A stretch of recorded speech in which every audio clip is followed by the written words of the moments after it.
बैठो। हम आराम से बात नहीं कर सके, जानती हो ना, घर में नए हालात पैदा होने की वजह से। फिक्र करने की बात नहीं, आपके घर के कवानीन के बारे में मैं अच्छी तरह से जानती हूँ। आपका कोई उसूल भूली नहीं। तुम्हारी साफ गोई अच्छी लगती है मुझे। बहुत जज्बाती हो, लेकिन होशियार रहने की जरूरत है तुम्हें तुर्कान। याद रहे कि अपनी हद से बढ़कर कोई काम नहीं करना, और मेरे खिलाफ जाने की तो बिल्कुल कोशिश मत करना। अगर मेरे कहने के मुताबिक चलोगी तो अमन से रहोगी इस घर में। मैं यहाँ खुद को आपके हवाले करने नहीं आई रोशन साहिबा। मेरे यहाँ आने की वजह आप अच्छी तरह से जानती हैं। उमर को परेशानी में नहीं डालना चाहती थी मैं, वरना एक ही छत के नीचे आपके साथ रहना और आपका जुल्म सहते रहना कबूल नहीं है मुझे। वही जिद, वही अना और तकब्बुर जारी है अब तक। क्या वाकई में? मैं जिंदगी से बहुत कुछ सीख चुकी हूँ। अगर आपको ये तकब्बुर लगता है तो हाँ, मैं आपसे वाहिद यही चीज सीखी हूँ। मैं वाकई उमर की खुशी में शामिल होना चाहती हूँ, और अब आपसे डरती नहीं हूं मैं। बिल्कुल ऐसे ही है।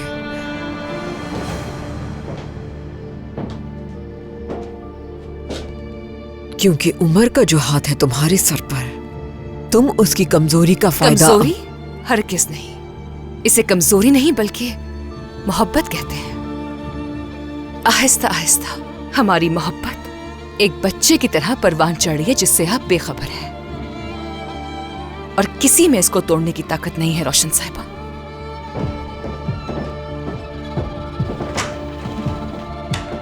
गुस्ताख, मेरी बदौलत तुम मेरे बेटे का प्यार जीत सकी। अगर उमर तुम्हारी हिफाजत ना करता तो बालों से घसीटकर इस घर से निकाल देती कब का तुम्हें। खैर मनाओ, तुम्हें कैसे सबक सिखाने जानती हूं मैं।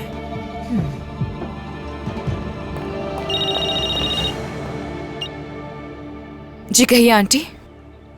तुर्कान बेटी, अगर मसरूफ नहीं तो कुछ बताना है तुम्हें। कहिए, सुन रही हूँ। अगर तुम्हारे पास वक्त है तो भाई और मेरी सुलह करवा दो ना बेटा। माशी तौर पर मदद करनी है उनकी। क्यों, क्या हुआ आंटी? देखो तुर्कान बेटी, तुम्हें खुदा का वास्ता है, उन्हें इस बारे में पता न चले कि मैंने बताया है। पैसों की जरूरत है उन्हें, हर जगह से मांगा है, लेकिन मुझसे मांगने में हिचकिचा रहे हैं। दरिया की रजिस्ट्रेशन के लिए गए थे, लेकिन कार्ड की मुद्दत खत्म हो गई, और इसके अलावा तुम्हारी माँ को भी डॉक्टर के पास लेकर गए हैं। और तुम तो जानती हो नसरीन की दवाइयाँ कितनी महंगी हैं। बस इसीलिए मदद करना चाहती हूँ उनकी।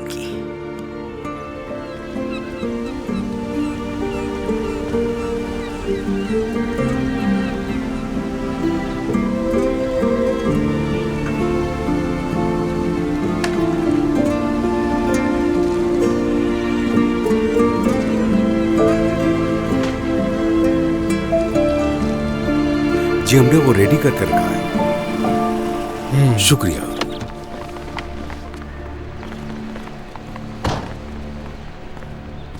तुम्हें कोई मसला तो पेश नहीं आया सलजुक? नहीं नहीं, कोई मसला पेश नहीं आया। क्या आज रात मेरे बदले क्लाइंट्स के साथ डिनर पे जा सकते हो? लेकिन तुम भी आओ साथ। कैसे आ सकता हूँ मैं भाई? घर का हाल तो तुम जानते हो। मुझे जल्द घर पे ही वापस जाना है। ये इस तरह कब तक चलता रहेगा? मीनी और तुर्कान का एक घर में रहना अच्छी बात नहीं है।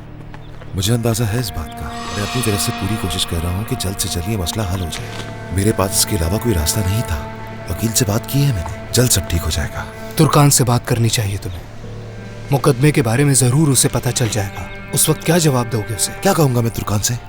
देखो तुर्कान मेरी जान, मीने मेरी साहब महबूबा रह चुकी है और किरास बेटी है मेरी। और सबसे बुरी चीज क्या है जानते हो तुम? मीने की देखभाल खुद कर रही है तुर्कान। उसके जख्म साफ करती है, बच्ची को संभालती है, उसे प्यार करती है। तरस आता है मुझे उस पर। मैं कैसे जाकर उसको ये बता सकता हूँ? वो मुझ पर भरोसा करती है, प्यार करती है। अब तुम ही बताओ, क्या बता दूं मैं? ठीक कह रहे हो, लेकिन अगर ये बात किसी और से पता चली तो अंजाम बुरा होगा। जानता हूं मेरे भाई, वो दोबारा कभी मुझ पर भरोसा नहीं कर पाएगी अगर किसी और से सुन लिया, है ना? ये केस खामोशी से शुरू करवाऊंगा मैं, लेकिन फिर भी डर रहा हूं। निहात को अगर इस केस के बारे में जरा भी पता चल गया तो मुझे तकलीफ पहुंचाने के लिए सीधा जाकर तुर्कान को इस बारे में बता सकता है वो।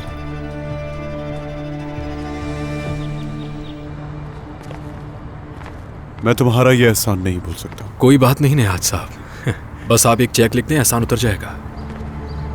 तुम मेरी बीवी और बच्चे को तलाश करो, मैं तुम्हें अमीर कर दूंगा। मैं उमर से बात करूंगा। आखिर ऐसा कौन करता है? एक शादीशुदा जोड़े के दरमियान कोई नहीं आ सकता। इस बात को काफी अरसा गुजर चुका है, उमर को कुछ समझ में नहीं आ रहा। तुम अपनी भतीजी और रोशन साहिबा पे नजर रखो। तुर्कान नहीं, वो तो मुझसे बिल्कुल भी बात नहीं करती, पर हाँ, रोशन साहिबा से मेरी बहुत अच्छी बातचीत है। मुझे तुम पे भरोसा है। शुक्रिया। तुम मेरी बीवी और बेटी को ढूंढो फाते, वो मेरी फैमिली है। मीने मुझ पर गुस्सा है, लेकिन वो मुझे माफ कर देगी। उमर उसकी हिफाजत कर रहा है क्योंकि वो उसकी साबका माशूका है, लेकिन सबको अपनी जगह मालूम होनी चाहिए। बिल्कुल बिल्कुल, गाड़ी उस तरफ है।